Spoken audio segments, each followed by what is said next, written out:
રાજસ્થાની સમાજની મહિલાઓ દ્વારા પરંપરાગત રીતે માંજલપુર સ્થિત કુબેરેશ્વર મહાદેવ મંદિર ખાતે દશામાની પૂજા અંતર્ગત પીપળાના વૃક્ષનું પૂજન કર્યું હતું. દેશમાં હોળીનો પર્વ દરેક રાજ્યમાં અલગ અલગ રીતે ઉજવવામાં આવે છે. વડોદરા શહેરમાં દરેક રાજ્યોના લોકો વસવાટ કરે છે અને પોતાના તહેવારો અને ઉત્સવોને હળીમળીને એકબીજા સાથે ઉજવણી કરતા હોય છે. ત્યારે શહેરમાં વસતા રાજસ્થાની મેવાડી સમાજ દ્વારા પરંપરા મુજબ હોળીથી 10 દિવસ એટલે કે દસમ તિથિ સુધી દરરોજ દશામાની પૂજા અર્ચના કરવામાં આવે છે. અહીં મહિલાઓ દસમ તિથિ સુધી દરરોજ સવારે જ્યાં સુધી દશામાની પૂજા અને વાર્તા ન સાંભળે ત્યાં સુધી નિર્જળા ઉપવાસ રાખે છે. પૂજા બાદ વાર્તા સાંભળ્યા પછી જ ઘરમાં નૈવેદ્ય બાદ જ ઉપવાસ તોડે છે તથા દસમ તિથિએ પીપળાના વૃક્ષની પૂજા કરી ઠંડુ નૈવેદ્ય અર્પણ કરી વાર્તા સાંભળે છે.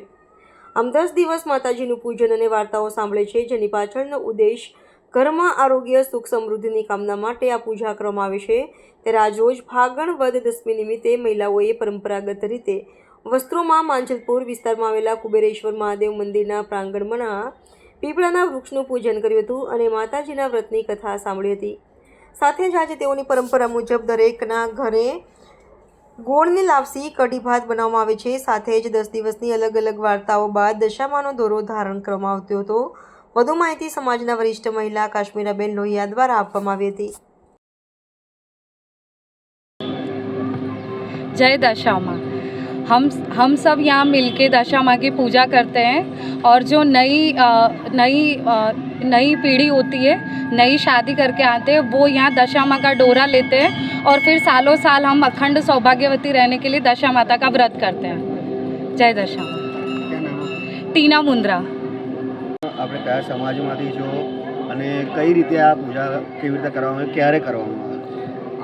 જય મહેશ. અત્યારના અમે લોકો માંજલપુર કુબેરેશ્વર મહિલા મંડળમાંથી છીએ અને અમે લોકો રાજસ્થાની છીએ. પ્રોપરલી મેવાડી છીએ અમે લોકો.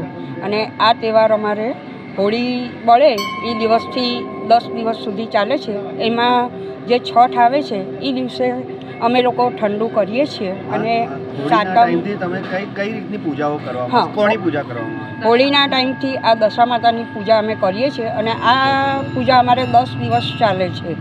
હોળી બળે એ દિવસથી અમે લોકો સવારના ધૂળેટીના દિવસથી સવારના અહીંયા દશા માતાની પૂજા કરવા આવીએ છીએ. પૂજા કરી એમનું આરતી કરીએ છીએ અને ગીત ગાઈ અને રોજ વાર્તા સાંભળીએ છીએ અમે લોકો. અને એવી જ રીતે 10 દિવસ આ તહેવાર અમારે ઉજવીએ છીએ.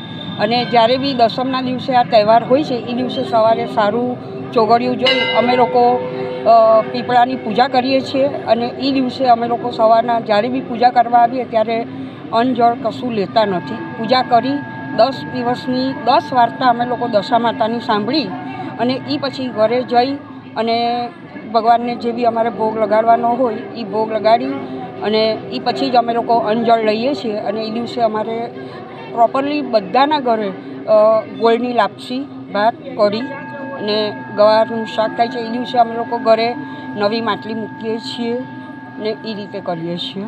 અને 10 દિવસની જે બી વાર્તા સાંભળી હોય એ અમે જે આ દશા માતાનો દોરો છે એ અમે લોકો પહેરીએ છીએ. એ દિવસ ક્યારે છે?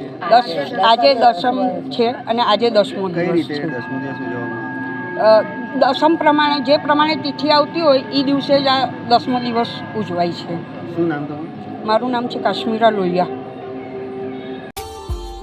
Subscribe now and press the bell icon. Never miss an update.